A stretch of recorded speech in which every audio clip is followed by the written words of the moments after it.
All right, we're gonna get Hayden on in a second. But again, thank you everyone for being here. Hello. Hello. How's it going?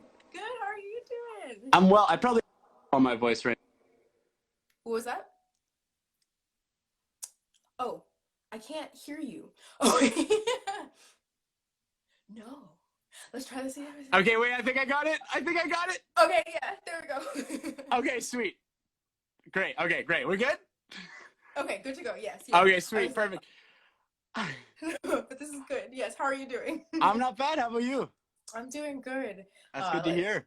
Yeah, like I was saying before, it's Friday, so even though I don't have like a regular work schedule anymore, it's still nice that it's the weekend. So I feel that. I love that. Yeah, I normally spend my time bartending because you know how music pays, right? Yeah. Yeah. So yeah, I've been just kind of biding my time and trying to keep my skills sharp by making all the drinks for my friends and my roommates. So That's a good idea. I have a friend here who she's showing me the way of mixed drinks. I'm like just very general, like, oh yeah, give me some red wine and I'm happy. But she's showing me that world. So I really appreciate mixology, bartending, that whole world. Oh yeah, I very much appreciate it, and I'm looking forward to the day that I can appreciate it from afar and don't have to be doing it anymore. That's true. And just drink it. Be like, I did that. The come up was great. Thank you for your service. Exactly. Yeah. Yeah, no, I feel that. But again, thank you for being here. Yeah. I guess, yeah, to give a little bit of an introduction and to let you know as well, because I don't know if in our messages this came across, but basically I happened upon you on, I think, the Neo Soul music page on Instagram. And oh, really? Yeah, I was just going through it. I was like, why is this song? It was your song, Junk Drawer. And I was like, why is this song so fresh? And so of course, like I had to look into it, and you're on Spotify, so I was like, this is perfect.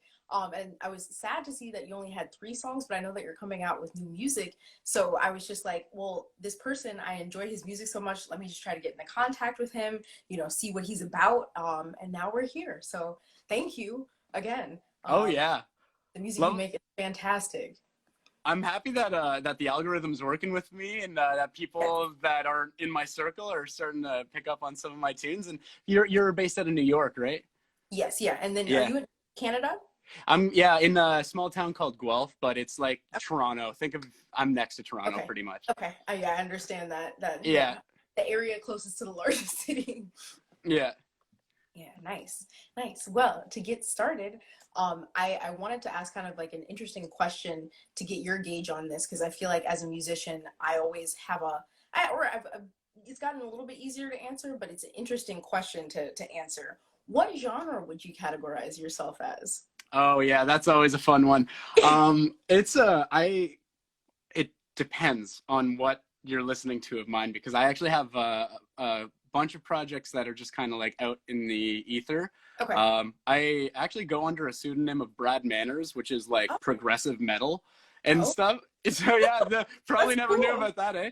And I would do like progressive metal covers of like Post Malone, Zed, and like stuff like. I stopped doing it because like it was a lot of effort, and I wanted to focus on my own stuff. But with my solo stuff, I'd probably say like neo soul, but like, because I grew up with a lot of the jazzier, like I'm thinking like D'Angelo, Maxwell, but also like Ella and Louis and Billy and all that. So like jazz is such a broad thing that I'm somewhere in the jazz territory. Okay, yeah, but I like the fact that you're pulling inspiration from a lot of different sources, and the fact that you just like with your first project set with the pseudonym, it just completely out of left field, but it just shows that you're so musically inclined across the spectrum. So that's dope. Yeah, thanks. Yeah, it's funny. I didn't start playing anything. I was only doing metal. That's why I picked up a guitar. That's why I was always like, my mom should show me like what I consider now the better stuff. But I was always listening to like the super heavy rock and roll. And then up until about like, I want to say 20 years old, I'm 24 now. I met my buddy Alex, who was like, hey man, there's more than just metal. Let's write indie rock together. So we started.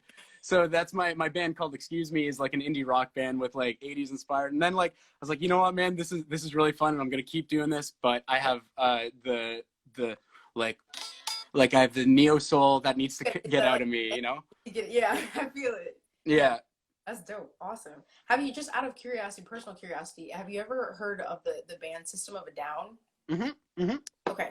Yeah, because I mean I don't know if like metal would be their genre specifically, but that was like the first thing that came to mind. So I was like, all right, you know, what territory did he start off with?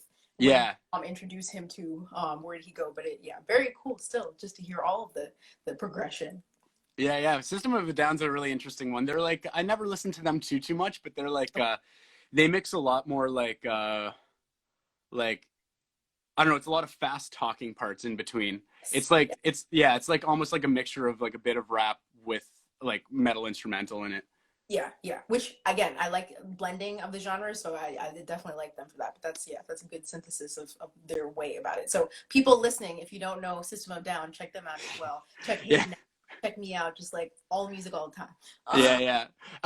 Have an open mind to it is the thing, because like I like I don't even really like System of a Down, just kind of like a band that I've been more or less aware of and like will listen to from time to time. But I think what I want to get out of like just life in general is just always having those like nice moments are kind of what I live for. And so like to hear a song, even if you don't vibe with it that much, just like let it play and just like take it for what it is and put a smile on your face, because like you might find elements that you enjoy from it. Exactly. Yeah. Yeah. That's great. No.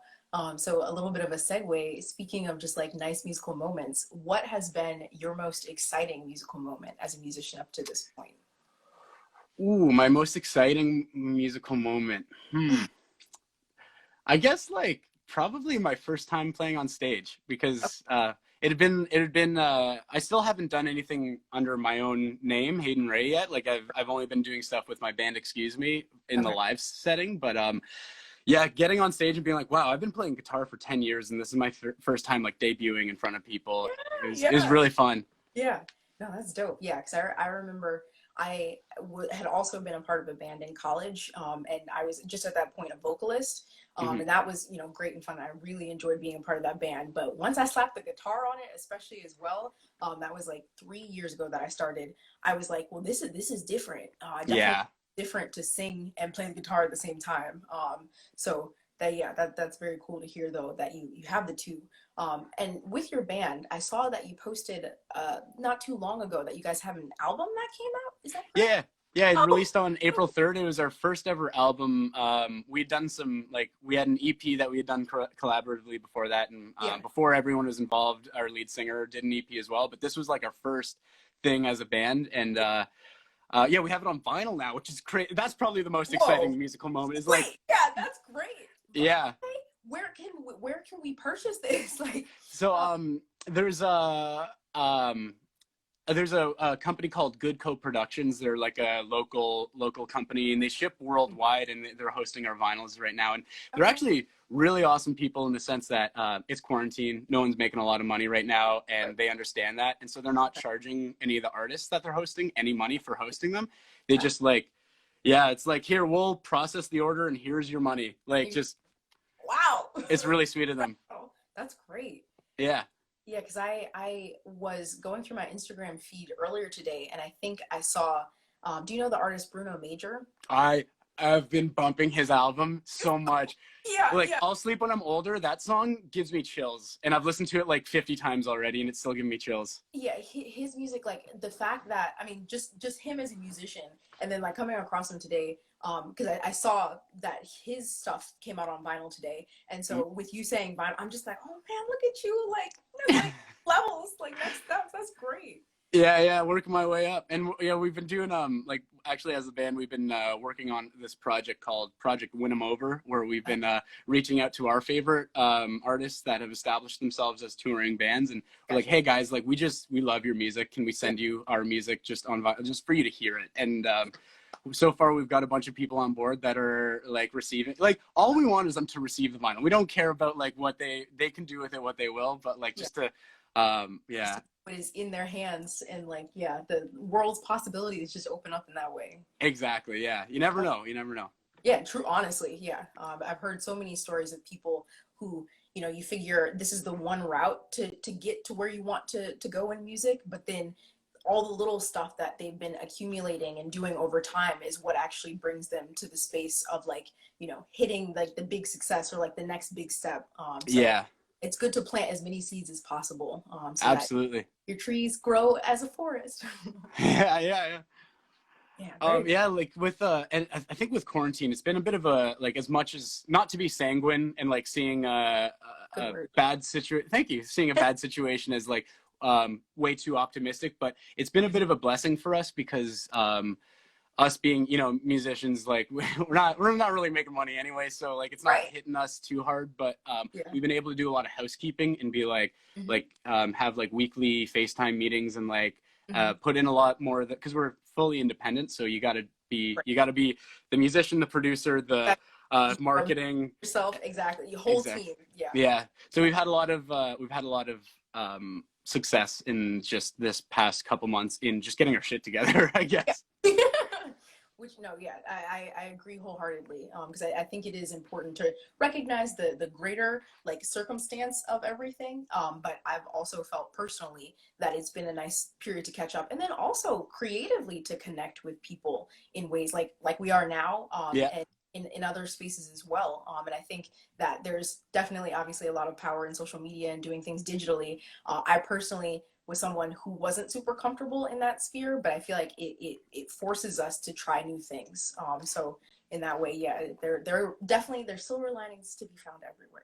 Absolutely. Yeah, I've been like picking up new instruments, even just like playing piano a lot more, and like trying to just, you know, get fully round out my chops. Yeah, because I was, oh, go ahead. Oh no, that you. Oh, no, thank you. No, because I was actually going to ask, one of the questions that I had, if you could learn any instrument outside of what you already have in your skill set, what would it be? So that was good. Probably a saxophone, either a saxophone or a trumpet. Okay. I think sax probably, because like I'm already working on the piano, so like I'm not great, I'm not good by any means, but like exactly, you got to start somewhere. I think the thing is, saxophones are so expensive that it's like, I'd love for one to just fall in my lap and then be able to like, kind of like tootle around with it a little bit. Do you know the artist Masego? No. Oh, that sounds familiar. I think I might, but I definitely don't know any of their music. Okay. No, so he check him out, because he is he's multi-instrumentalist, but I think saxophone is his main instrument. And he did a video a while back with a French artist named FKJ. I know him, yeah. Yeah. And it just went viral. So I know me, and I saw a couple of my friends pop up in the chat. We bump him quite often. Was it Tadao? Was that the song? Yes. Yeah, Tadao. Yeah, I know that one. Yeah, that's a pretty sweet one. Yeah, so that was him with FKJ. So some sax inspiration there. That's sweet. Yeah, man. I'd love to. Yeah, just music as a whole. It's just like you can do whatever you want with it, and like the more that you start learning about the theory, like the more you start unlocking. Like it's just a language, and like knowing more words and opening up your vocabulary is a great thing. And then also learning different dialects of that language. Like, for example, guitar is a stringed instrument. That's a type of language, and a bass is a dialect of that because it's a stringed instrument, has very similar makeup. But then you you go to like a saxophone or something, and it's completely different way of doing it, but it's all the same in principle. I know. So, I think that's actually, I don't know if you heard me say it. I was like, that's a really good metaphor. Because when I think about my favorite artists, my favorite songs, especially when talking about something that's a little bit more instrumental heavy, when the instruments are able to have a conversation with each other, where it's like you feel a push and a pull, and just like a back and forth between. Again, they're like inanimate objects, but they are made to speak and made to feel a certain way based off of, you know, who's playing them and what they have to say. So that's really cool that you think about it that way. Yeah, I like to think of each. Actually, when I approach my like chord progression writing, I like to think of each chord that I'm playing as a series of like little people that are singing the songs that I'm like. So if I'm playing here, actually, let me turn on my. Let's see if you can.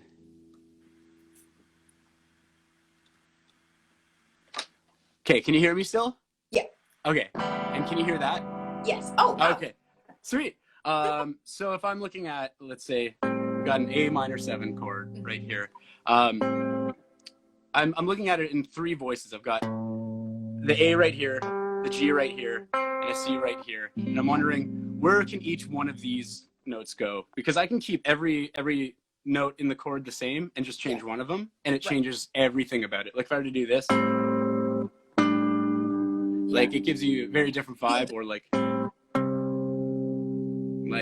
it's it's just really, really fun thinking about each note as someone trying to say something. And you always want, like, when you're saying something, you want to speak eloquently, and you want to say something with meaning and with feeling, and you want to connect with people with what you're trying to convey to them. And so just apply that same concept to the neck, or to the sax, or to even your literal voice. Like sing with feel. And it gets me really excited about music.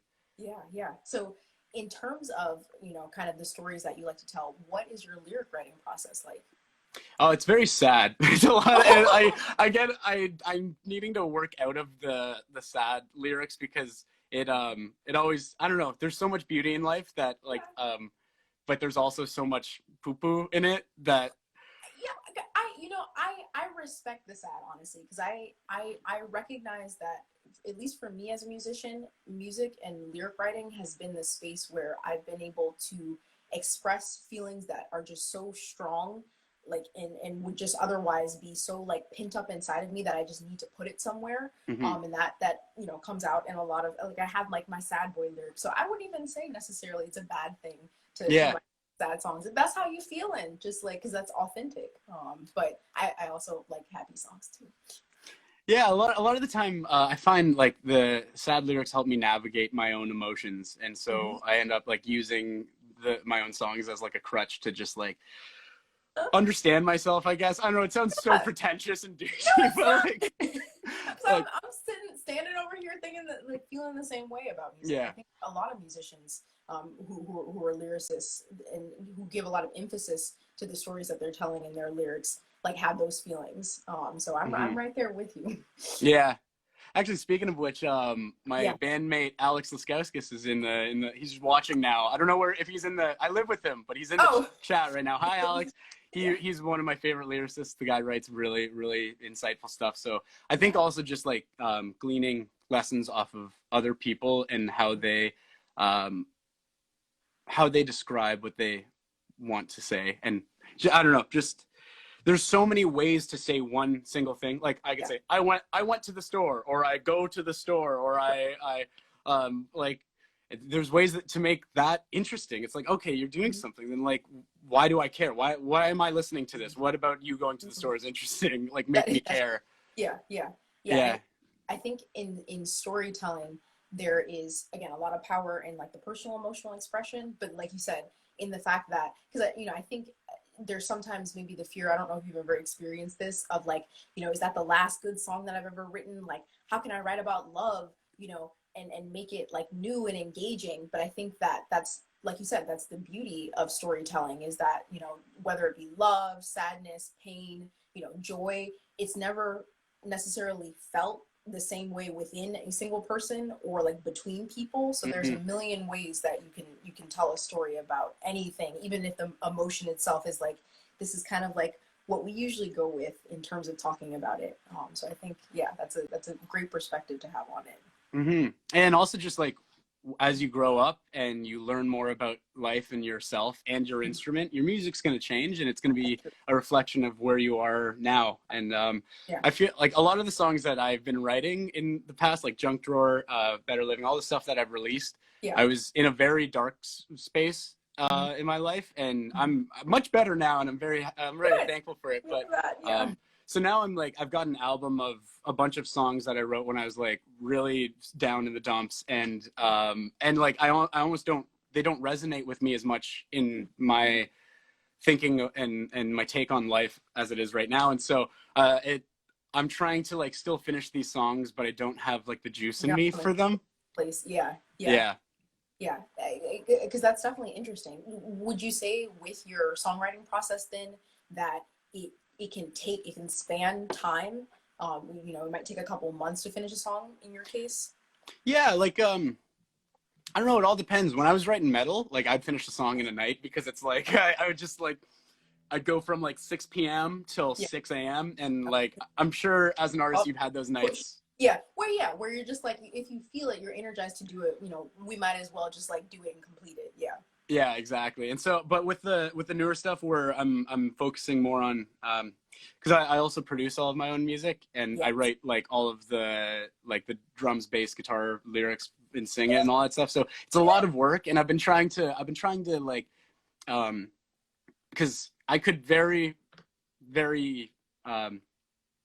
I don't know. I could do it very quickly if I wanted to, because I've kind of got like the shortcuts and everything now. But you know, it's one of those things that deserves more time. Like you really owe it to your art to give it everything you've got.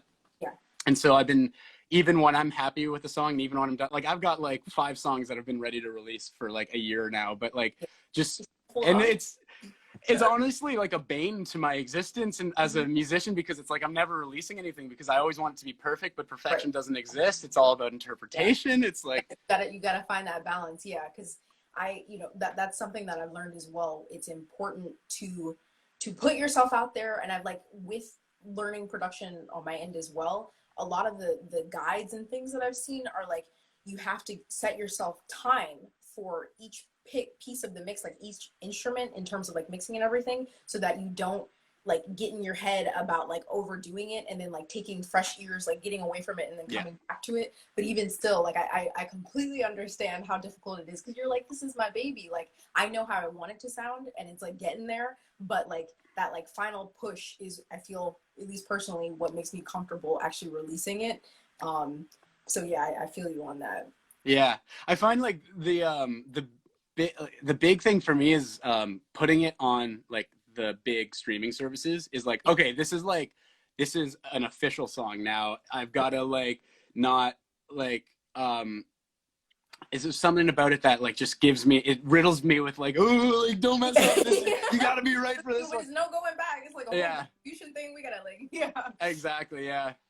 But yeah, I was making a bunch of videos a couple summers ago of like, again, in the metal vein, and I had, just because it was like, I mean, it was still official in that it was going on the internet and like people were going to see it and it was tied to my name and stuff, but I didn't feel as much of a like kind of thing, you know? Yeah. But it's always been there. It's always been there, but you know, it comes in waves. That's all right. Yeah. I'm just gonna look at the chat here. Got some you have people blowing you up. They're like, we want new music. I want new music. If I was in the chat, I would say the same thing. Yeah. But I was actually curious as well with the song Better Living, because when you talked about doing your own production, and I didn't know that you did all the instrumentation, but this is great, because I was actually going to ask that bass line though. Where did that come from? Like, I love the bass line in that song. Oh yeah, it's just kind of, well, I guess like when it comes to chords, I use a lot of like extensions and like add 9, add 11, sharp 13, all that fun stuff. Yeah. And my approach to bass writing and like even like soloing and stuff is like just outline the chord. I'm sure you've heard that before, probably. Like your main notes are the 1, 3, and 5. Those are like the standard ones, and then the juice notes are like the 7, 9, 11, 13, and like all the extras. So it's good. I'm learning more theory. What to be a juice note, is that like what kind of adds the flavor? Or a juice note is any non-chord tone. So like when you're looking at chords, like I've got an open C here. Yeah. Like I'm sure everyone's familiar with this sound. You're actually just playing 3 notes, and you're playing them in a bunch of different ways. Right. And so you can also play a C if you want. You can play like that. I guess that'd be a C major 7. But like, there's so many different ways to play it. All you have to be concerned with is your chord tones, which are going to be 1, 3, 5, and then anything else is collateral, and like there's a 7. Okay, gotcha. Yeah, or like that's a 9. Yeah. And so there's I think learning extensions and learning what makes up a chord and stuff it's invaluable. It's like, like you can listen to any song and be like, okay, they're playing this, but they could have also done this, and that would have been cool. And I don't know, it just feels, it keeps your brain always going. And yeah, extensions are good to look into. I will make a note actually to look into that, because with being a little bit newer to guitar, I do want to learn more theory, but I've definitely found that, theory can be a little bit hit or miss in terms of what pulls you in and like what's interesting. So I've been working on what is it called, arpeggiating the sound currently at this point. So I haven't like I said, dived deep into theory, but thank you for that like mini theory lesson. Yeah, absolutely. And for anyone that's watching that doesn't know what arpeggiating is, it'd be like taking a chord in one and then just doing individual notes like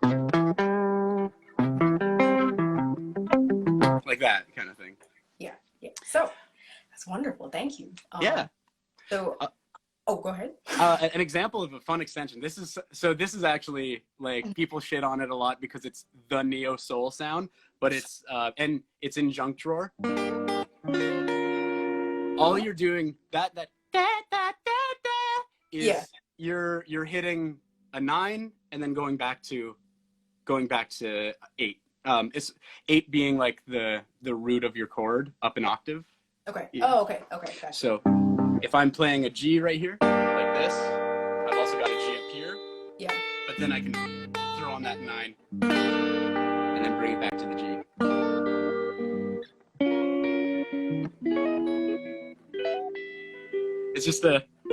It's a really fun trick. It's so nice too. Like I understand that there are like conventions within specific genres of music, and people kind of like roll their eyes and they're like, oh my God, like the lick or whatever it might be. But it also sounds good. So there's a reason why it's used so frequently. So that because all of that just sounded wonderful. Yeah, absolutely. Yeah, you're saying the like. Yeah, the lick. That's a good one. But yeah, at a certain point, I find like it's good to know the theory and like to be able to go back and retroactively like be like, oh, okay, this is what I was doing at the time. But knowing enough theory to introduce shapes that will just become muscle memory and like you don't have to think about it, is very useful. And then, like a lot of I follow my ear more than I follow my my eyes, I guess, and my understanding of music theory. I just kind of like, oh, that sounds good, I'm gonna do that. Oh, what is it in retrospect? That's music theory is like invaluable, and I feel like that should go without saying for the sake that it's music. It's like if you're talking about music, the theory of it is a big makeup, but and all aspects of it.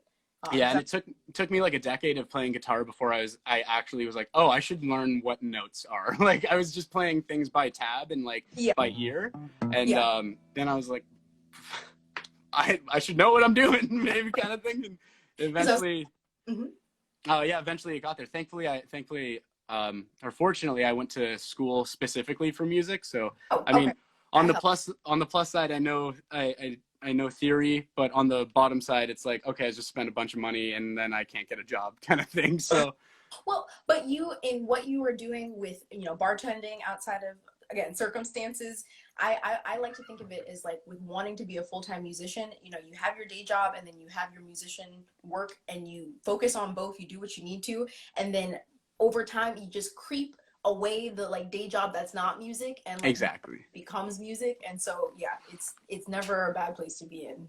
Exactly. Well, I just want to give a second if anyone in the comments has a question as well, so we can entertain y'all in terms of what your thinkings might be. But otherwise, I would love to hear some of the music that you have prepared. For sure. I've got I'll give you junk drawer. Okay. Ooh. This is the favorite. I have to keep myself from singing along because there's gonna be lag, but I might like jam out. I feel that I'm just gonna throw on these headphones so I can actually hear what I'm playing, because I got these headphones, but those are for you, so I can hear what you're saying. I appreciate that. And now I can hear what I'm doing. All right, dope.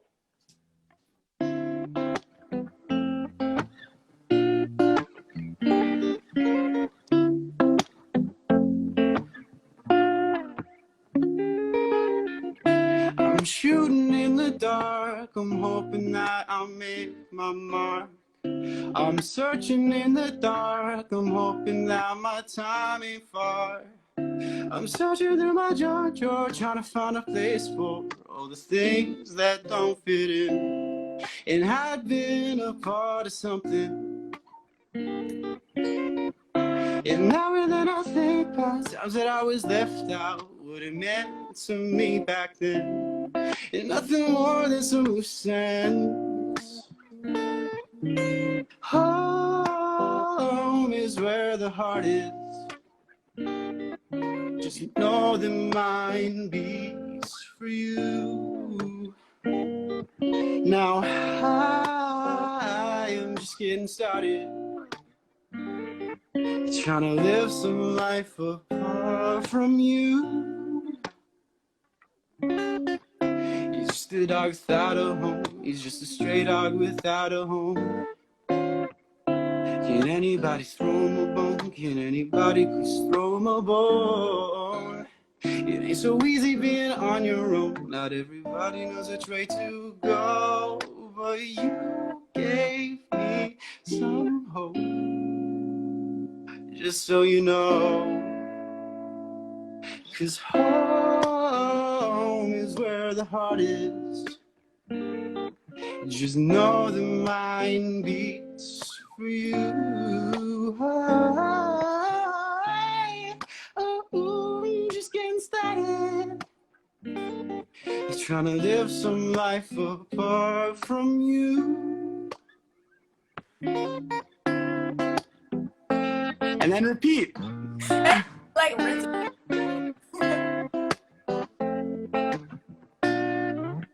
Yeah, so that's Junk Drawer.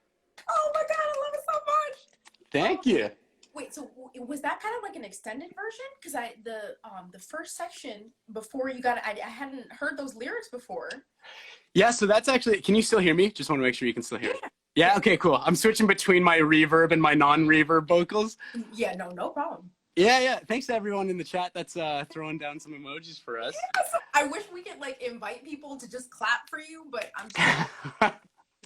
Thanks, Kristen. Yeah. But yeah, so not so much an extended version, but just a version that doesn't have the magic of production behind it, because those lyrics are actually in the very beginning, but there's a low pass or low filter. Yeah. Okay, so now I know. Okay, because I noticed that, or I picked up on it, but I'm just like jamming. I'm like, I don't know what but it's good. Okay. Yeah, it's I'm shooting in the dark. I'm hoping that'll make my mark. I'm searching in the dark. I'm hoping that my time ain't far. It's the sad boy lyrics kind of thing. That's okay. Again, it's okay though. We all have sad boy feelings, you know. And sometimes they come out, and our lyrics is great. Yeah, that was phenomenal. Thank you. Thanks. I gotta say, I got the jitters again, and it's been like 4 months since I performed in front of anyone other than my bandmates that I live with. So like, yeah. Literally, because in having done Instagram live concerts, I have had the jitters, even though I know it's just like me and my phone. Like I know people are watching, and I think maybe that there's a sensation of like, even though I'm alone in this space, even though I know people are watching, it makes a little bit of a difference. But you played phenomenally, so thank you. Thank you very much. Yeah, it was really fun. I've got some other some licks that I can show you guys as well if you want, because I find seeing things like, as a guitarist, I'm sure you know that when you can see someone play something, it's like, oh, okay, that's how they did that. That's how they did that. Yeah. And I know Mother Nature's a bit of a crazy riff. So I just give it a couple run-throughs if you want to hear. Yeah. It's way too hard for me to sing at the same time, so that's why I'm not performing it. But I have songs like that too. Yeah.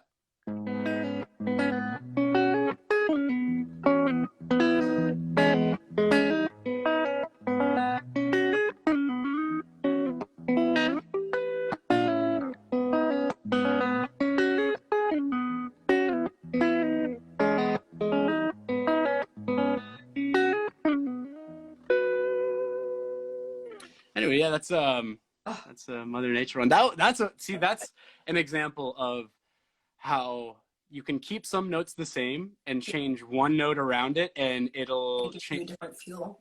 Yeah, exactly. So like the whole time I've got like this B keeps ringing out, but fortunately it just works with the other.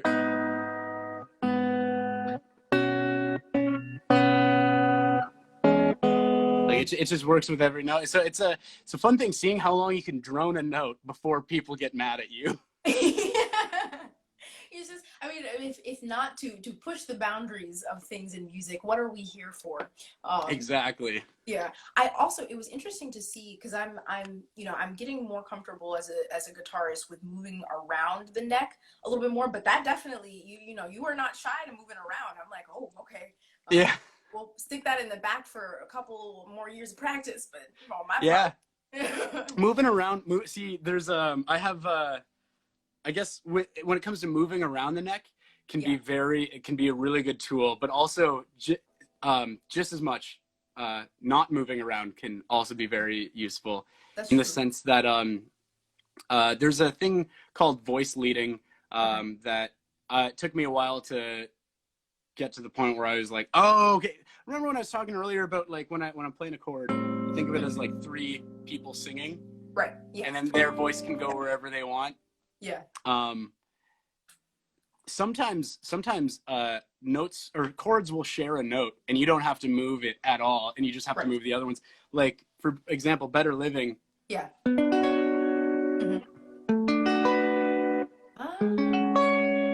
Okay. It's like a lot of the same notes. Yeah.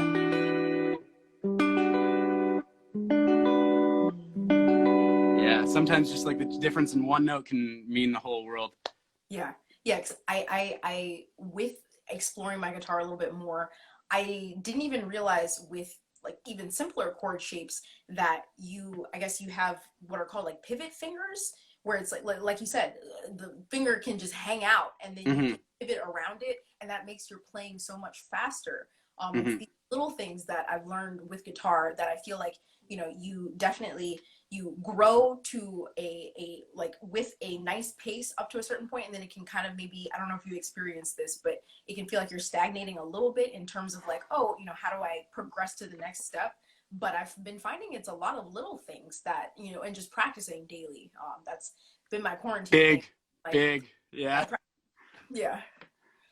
Yeah, there's like less movement that your hands can get away with, the better. Like it's just less energy that you're expending that you don't really need to.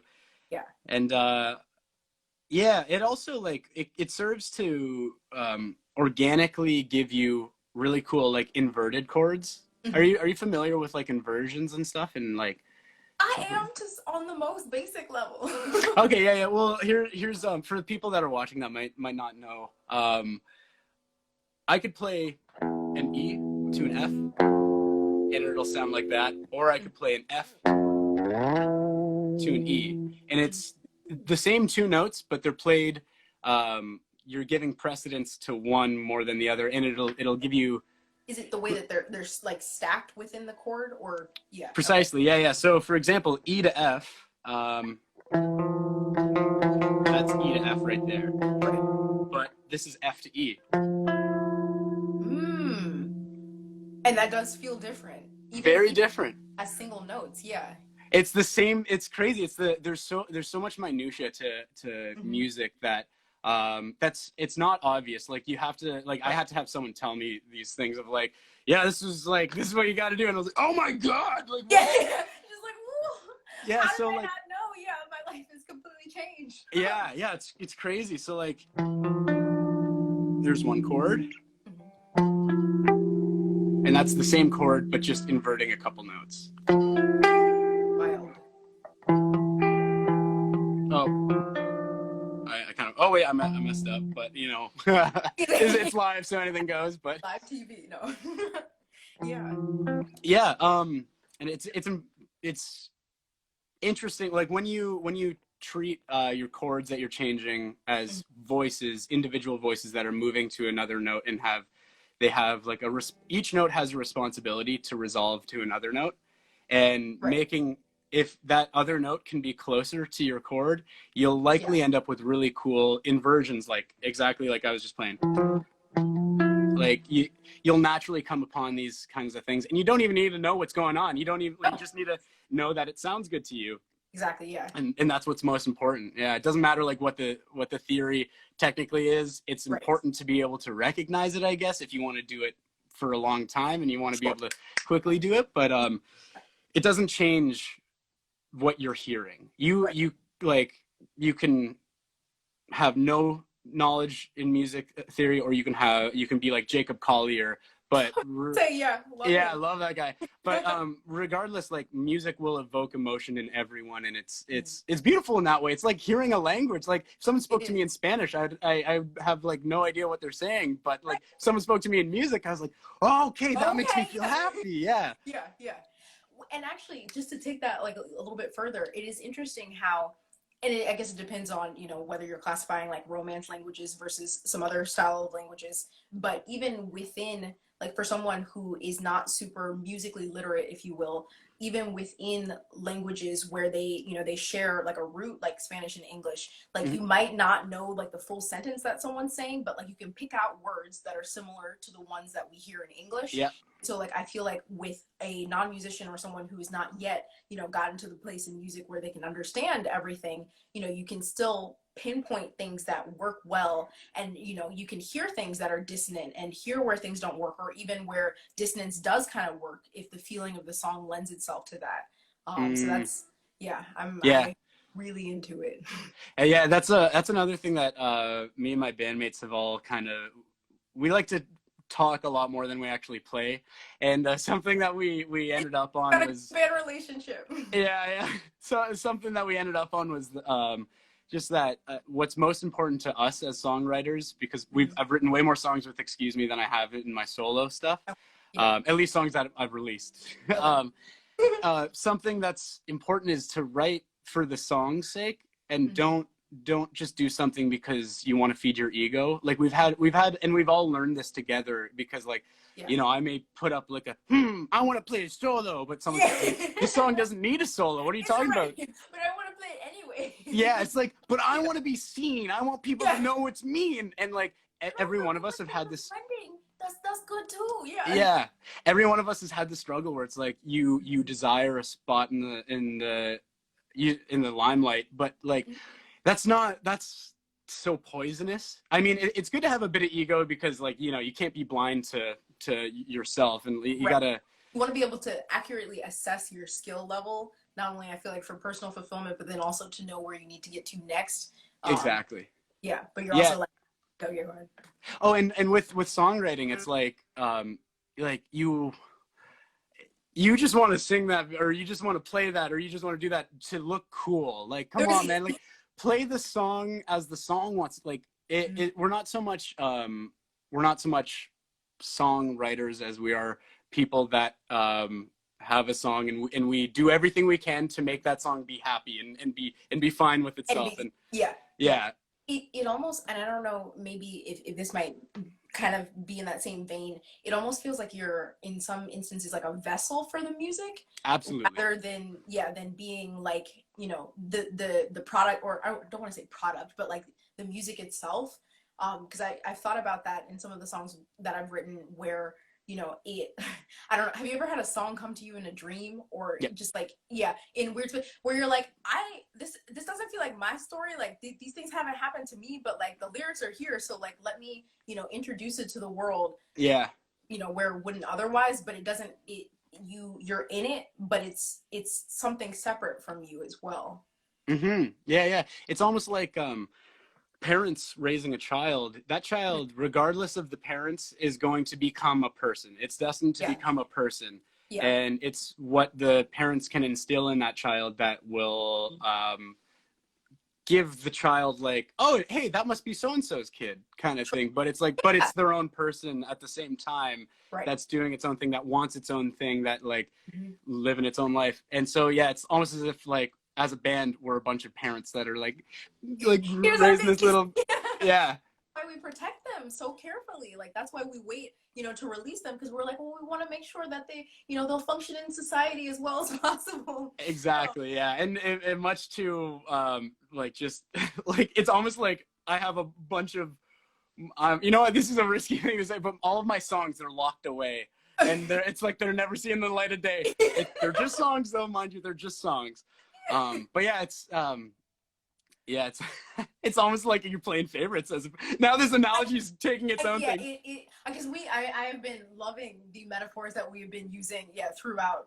But yeah, it definitely, I think it touches on the idea that like music is so human, and it's so easy to anthropomorphize a lot of elements of it, because it's, I don't know, that I feel like that's just like a natural inclination towards it, because it is so unifying and like gratifying when, you know, creating it, listening to it. So it is fine in my book that, you know, we make it human in that way, and that the metaphors get a little dark sometimes. It's fine. Yeah, yeah.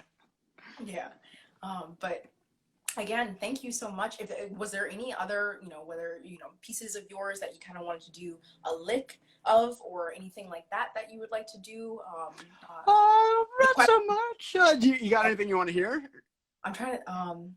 Can you play? I was gonna say, can you play Happy Birthday? But there are no birthdays around this time that are, unless somebody in the chat. Hold on, my mom's birthday had just passed, Okay. so I sang Happy Birthday for her. So happy birthday. I'm forgetting what the chord progression was, but Okay. you know, if you give me like 30 seconds, I'll be able to figure it out. Okay. Yes. Yeah. And I'll just like jam out in the background.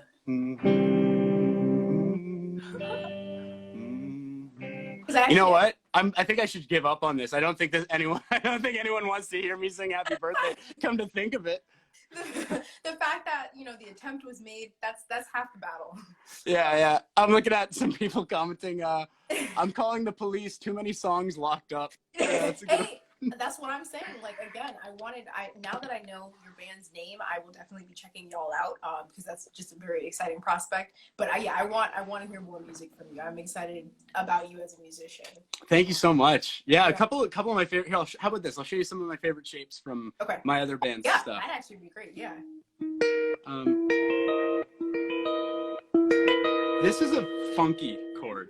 Yeah. It sounds very evil, but it can be tempered by beauty. Yeah. If you have someone else in the band playing something that's really, really beautiful, if you throw in, it just adds a bit of like, it's like eerie almost. Yeah, exactly. And here's another fun one.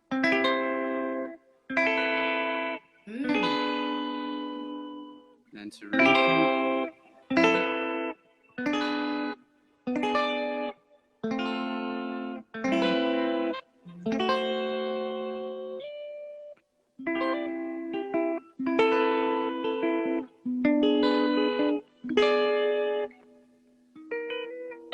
You know, I haven't played live in a while, so these parts are a little rough.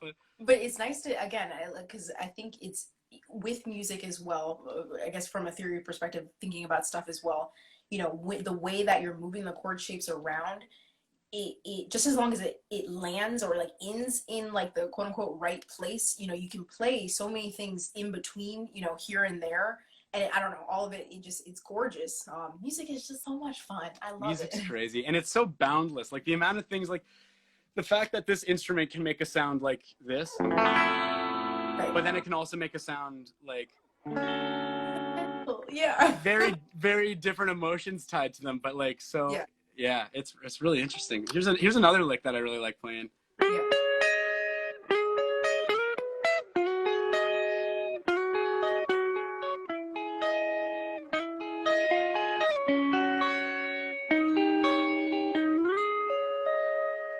Just some fun shapes. And so a lot of this plays to the philosophy of less movement the better. Like this chord and this chord are one note different. This chord and this chord are one note different. This one and this one are two notes different. But having that, I don't know, it's just something that like gets me really excited about music. Is like, whoa, you didn't move the note and it still sounds good. It still sounds like that. Yeah. Oh yeah. Oh, but man. Yeah, I guess that's all I've got. Well, you came with so much, so it's not like it wasn't a lot. I thank you so much for doing this. It was just so nice to hear again, like your production process, the fact that you are a multi-instrumentalist and you're doing all of this work on your tracks. You know, your band, like I said, I'm very excited to listen to your work with them. And just yeah, again, getting my own lessons in music theory. This has been fantastic. So thank you. Awesome. Thank you for having me, Kristen. Yes, yeah. So again, if anybody in these like last, because I know Instagram cuts off in like 10, but if you do have any questions, let us know. Otherwise, you know, we'll like, you know, step away, let you get back to your Friday. You got some big hugs. From my mom. Hey, mom. That's so nice. Also, I think I saw my sister in here earlier. Hi, Abe. Hi, yeah. Mom. Hi, family. Yeah. Again, no. Thank you so much. And otherwise, yes, he is the GOAT. So great. Hey, Isaac. Otherwise, we will say goodbye if that's all right with you. Absolutely, yeah. We can do this again sometime. And I just like to urge anyone watching that, like, you know, if you have a voice in these political times, use it. Very important. And never too late to donate to BLM initiatives. That's something. You don't want to be on the wrong side of history. This is a very important political movement that's happening, and we ought to do our best to feed into it positively. Yeah, thank you. I know. I think that's a really great message. So I appreciate you adding that in. Thank you. Absolutely. Let's do this again, Tristan. This is fun. This was great. Yes, thank you so much. Awesome. Oh, I have one question here. Will you guys make a song together? Oh, who knows? You know. Completely down for that. Yeah. Let's talk after, and we can see if we can get something going on. That would be great. I would love that. All right, cool. I'll talk to you soon. All right, see you later. Thanks for watching, everyone. Bye. Bye.